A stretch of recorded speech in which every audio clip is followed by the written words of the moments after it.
Continuamos con las clases de páncreas. En esta oportunidad vamos a ver especialmente el diagnóstico temprano y la estadificación. Estos son los conocimientos previos que tiene que tener antes de continuar con la charla. Básicamente la etiología y los factores de riesgos, la anatomía patológica y el tratamiento paliativo. El cáncer de páncreas tiene una de las sobrevidas más bajas luego de su resección quirúrgica. Esta sobrevida no se ha modificado en las últimas 2 décadas. Es por eso que es muy importante el diagnóstico temprano. Hasta que se descubran nuevos agentes quimioterápicos que aumentan la sobrevida, el desafío actual en el cáncer de páncreas sin duda es el diagnóstico temprano. Ahora, ¿es posible el diagnóstico temprano? Uno de los aspectos más importantes que hay que tener en cuenta en el cáncer de páncreas es las lesiones precursoras. Y hoy se aceptan que el cáncer de páncreas tiene 2 lesiones precursoras. Por un lado está el PANIN, que es la lesión intraductal pancreática, y por otro lado son las neoplasias mucinosas. Estas neoplasias mucinosas son la neoplasia quística mucinosa y la neoplasia intraductal papilomucinosa. El cáncer de páncreas pueden venir de estas 2 lesiones precursoras. El diagnóstico radiológico de estos precursores solo es posible con las lesiones quísticas mucinosas. Estas lesiones se pueden detectar fácilmente con el examen radiológico, ya sea tomografía o resonancia. Por otro lado, el PANIN no es visible con ningún método radiológico convencional.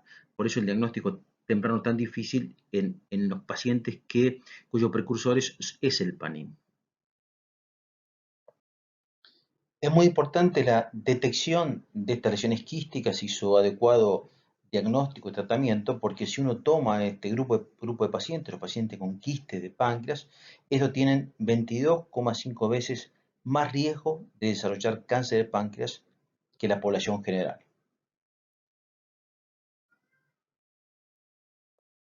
De que todo quiste de páncreas debe ser evaluado por un especialista para evaluar el riesgo de transformación maligna. Si esa neoplasia mucinosa tiene factores de riesgo para la transformación maligna, se recomienda su resección. Con esa resección, lo que estamos haciendo es una profilaxis del desarrollo del cáncer pancreático o en otros casos tratar un cáncer pancreático temprano. ¿Qué pasa cuando los pacientes no tienen ninguna lesión precursora quística de su cáncer de páncreas y no se puede detectar? Habitualmente se lo detecta por la clínica. El problema de estos pacientes es que el diagnóstico clínico habitualmente es un diagnóstico muy tardío. Los pacientes que tienen los pacientes con cáncer de cabeza de páncreas van a tener ictericia y los pacientes con cáncer en cuerpo y cola van a tener dolor lumbar y descenso de peso. Frente a estas manifestaciones clínicas, la mayoría de los pacientes con cáncer de páncreas son irresecables y la sobrevida obviamente es muy baja. El desafío entonces es tratar de detectar a estos pacientes antes del desarrollo de síntomas. Acá tenemos un gráfico donde se muestra en rojo, la flecha en rojo, el diagnóstico clínico, el momento del diagnóstico clínico de cáncer de páncreas. 2 meses anterior a este diagnóstico clínico, los pacientes tienen síntomas relacionados con el cáncer, pero habitualmente la detección en este periodo, la mayoría de los pacientes son irresecables con una sobrevida muy baja. 24 meses posteriores a este diagnóstico clínico, hay muchos pacientes que están asintomáticos o tienen síntomas sin relación con el cáncer, que hace muy difícil pensar en el cáncer de páncreas. Sin embargo, hay 2 cosas que son importantes en estos pacientes para hacer el diagnóstico temprano. Uno es la diabetes, el inicio de la diabetes, y otros son hallazgos radiológicos en pacientes asintomáticos. En relación con la diabetes, está muy asociada al cáncer de páncreas de 2 formas. La diabetes de larga data puede ser un factor etiológico en pacientes para el desarrollo de cáncer de páncreas. Se ha visto que los pacientes con diabetes de larga data tienen mayor riesgo de desarrollo de cáncer de páncreas que los pacientes sin diabetes. Y por otro lado, la diabetes de reciente comienzo, en especial pacientes con BMI bajos, sin antecedentes familiares, pueden ser una manifestación, la diabetes de reciente comienzo puede ser una manifestación temprana de cáncer de páncreas, entonces estar muy atento a esta manifestación clínica. Como dijimos, por un lado está en esta etapa la diabetes y por otro lado los hallazgos radiológicos.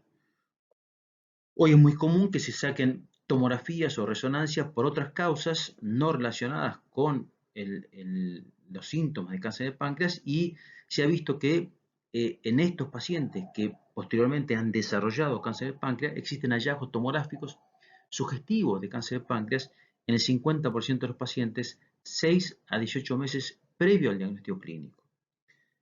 En este sentido, hay dos hallazgos tomográficos muy sugestivos de cáncer de páncreas que se ve en pacientes asintomáticos y hay que tener muy en cuenta para el diagnóstico temprano. Uno es la dilatación del conducto pancreático sin masa que lo justifique, no hay una masa evidente, y otro lado es el corte abrupto, o sea, la dilatación con el corte abrupto el cambio de calibre abrupto del conducto pancreático. Habitualmente estos hallazgos radiológicos son sutiles en pacientes asintomáticos. La mayoría de estos pacientes reciben una tomografía o una resonancia por cualquier otra causa y no por la sospecha de cáncer de páncreas. Obviamente son asintomáticos en esa patología. Entonces es importante, es como una bandera roja de atención para ver que alguna cosa puede estar pasando.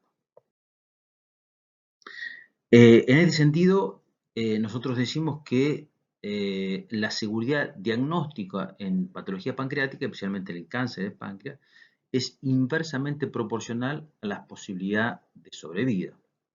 Lo vamos a explicar ahora. En este paciente, por ejemplo, hay una dilatación sutil del conducto de Wilson, no hay ninguna masa evidente, tanto en la ecografía como en la resonancia se ve una dilatación del conducto, un corte abrupto y un cambio de tamaño. No hay una masa evidente, el diagnóstico de cáncer de páncreas no es evidente, entonces en este paciente donde no hay tanta seguridad diagnóstica, la sobrevida es muy alta porque son tumores pequeños. Entonces, este paciente recibió una pancreatectomía izquierda, un tumor muy chico, paciente asintomático, y esto permitió el diagnóstico.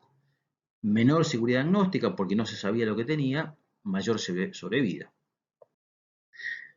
Este es otro ejemplo, pero ya acá en el 2006 se hace una tomografía, una imagen que no decía nada, no tenía síntomas, los pacientes se somete a un episodio de control, finalmente en el 2007 empieza con síntomas, se hace la tomografía y por supuesto acá la seguridad diagnóstica aumenta, pero también con el aumento de la seguridad diagnóstica viene una disminución de la sobrevida, o sea que no esperemos hasta que el diagnóstico tomográfico sea tan evidente, porque la sobrevida en ese caso va a ser muy baja.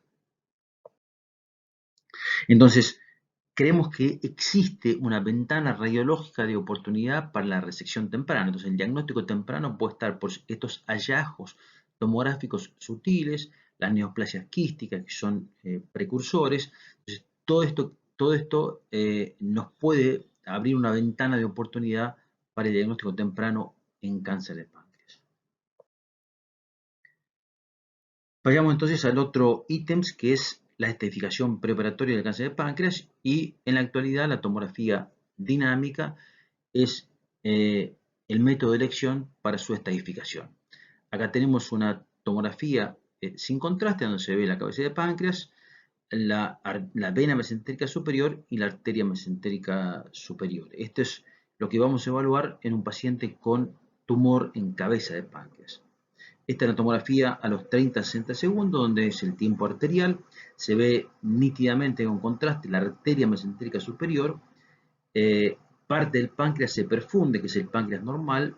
El tumor, como es un tumor escirro que no tiene vascularización, se ve como hipodenso, entonces esa diferencia de contraste hace el diagnóstico de tumor en cabeza de páncreas y se ve con muy poco contraste la vena mesentérica superior. En este corte, más allá de los 60 segundos, lo que se ve es claramente la relación entre el tumor y la vena mesentérica superior.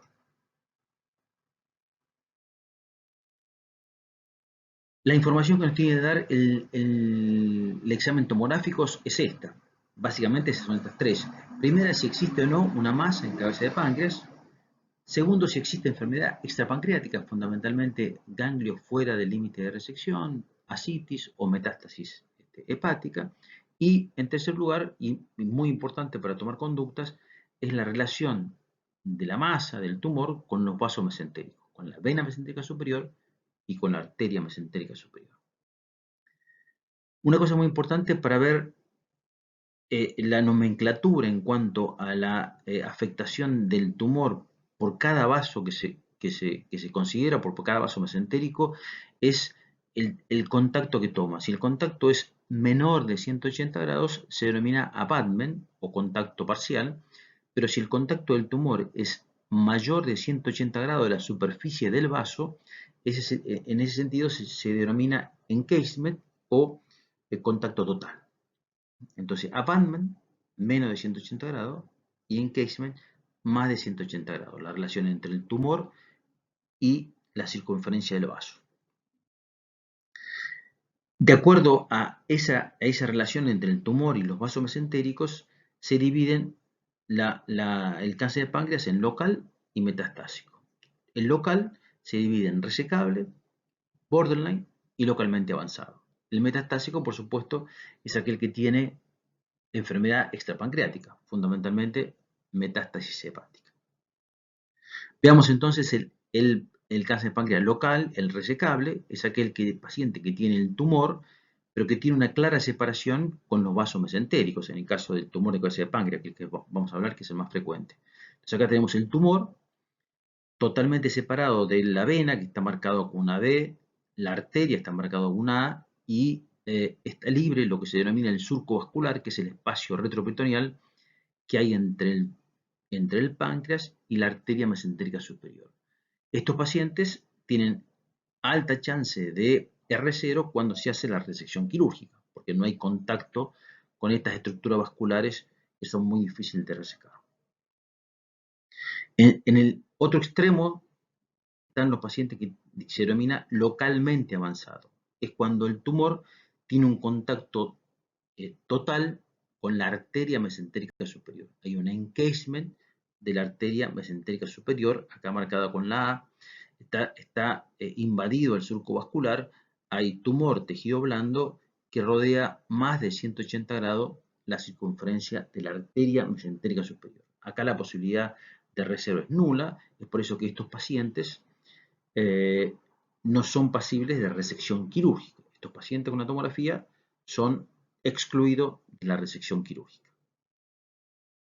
En el medio, entre los pacientes resecables, que tienen clara diferencia, clara separación de los vasos mesentéricos, y el localmente avanzado, que tiene encasement de la arteria mesentérica superior, están lo que hoy se denomina resecables borderline. Estos pacientes entonces básicamente son aquellos que tienen, por un lado con la vena, un contacto parcial o total con la vena mesentérica superior, acá en este caso por ejemplo abutment de la vena mesentérica superior, pero la arteria mesentérica superior está libre, o en un poco más avanzado, los que tienen abutment, o sea contacto menos de 180 grados con la arteria mesentérica superior. Este paciente entonces tiene un cáncer borderline porque el tumor está rodeando menos de 180 grados la circunferencia de la arteria mesentérica superior. Otro ejemplo de borderline arterial, el tumor está rodeando menos de 180 grados de la arteria, marcado con la letra A negra, la arteria mesentérica superior. Entonces, en realidad, el contacto entre el tumor y los vasos mesentéricos es un espectro. En un extremo está el resecable, totalmente separado de los vasos mesentéricos. Posteriormente, un poco más, es el que está invadiendo la vena, o borderline con la vena. Más avanzado es el que tiene contacto parcial o abutment con la arteria mesentérica superior, y más avanzado es el que tiene contacto con toda la circunferencia de la arteria mesentérica superior, que se llama localmente avanzado. Entonces, resecable, borderline, venoso y arterial, y localmente avanzado. ¿Por qué es importante esto? Porque a partir de esta estadificación en la tomografía dinámica, vamos a ver cuál es el tratamiento. En los pacientes que son resecables, el tratamiento es cirugía con intención curativa. En el otro extremo, los pacientes que tienen tumor localmente avanzado, el tratamiento es paliativo. Acá no está indicado la resección quirúrgica. Son pacientes que van a recibir su tratamiento oncológico en neoadyuvancia, pero sin esperanzas de resección quirúrgica posterior, de rescate quirúrgico. En el medio están los borderline, que son pacientes con mucha carga tumoral cerca de los vasos mesentéricos. Entonces, estos pacientes, hoy en la actualidad, lo que se hace es una neoadyuvancia. Esa neoadyuvancia tiene como objetivo, por un lado, negativizar los márgenes, por otro lado, seleccionar los pacientes que no hayan desarrollado después la neoadyuvancia, enfermedad sistémica, o sea, metástasis hepática, y finalmente, si el paciente está clínicamente bien, no tiene diseminación a distancia post-neoadyuvancia, se puede hacer una cirugía con intención curativa. Entonces, como conclusión, la cirugía en el cáncer de páncreas por sí sola no es suficiente para una sobrevida prolongada. Se necesita fundamentalmente mejorar el diagnóstico temprano, y en este caso es muy importante estos hallazgos radiológicos sutiles en pacientes asintomáticos y detectar las neoplasias mucinosas. Aprovechar esta ventana radiológica es muy importante para el diagnóstico temprano, y por otro lado también es importante, y con el tiempo vamos a ver avances en esto seguramente, es mejorar el tratamiento oncológico, nuevas drogas y terapias génicas. Muchas gracias.